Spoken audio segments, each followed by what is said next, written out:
Cash is king. Cash is king ni, macam mana you fikir cash is king? Setengah orang, kepala dia cash is king tu, semua benda bayangan cash. Betul tak?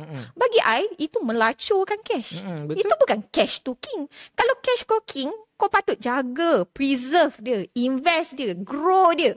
Bukan, sikit-sikit, bayar sana sini. Itu melacurkan cash. Itu bukan cash is king bagi I. Itu melacurkan cash kau. Kita dengar dia punya term. Okay. Merentai. I bagi terus. Betul.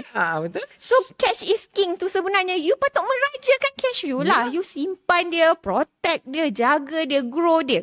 Betul. Itu konsep yang paling simple sebenarnya I boleh focus on.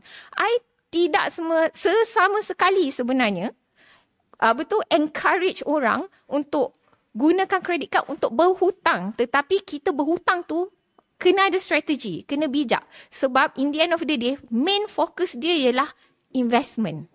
My main goal sebenarnya ialah investment. Credit card ni hanyalah tool untuk mencapai main goal I. Betul. Sebenarnya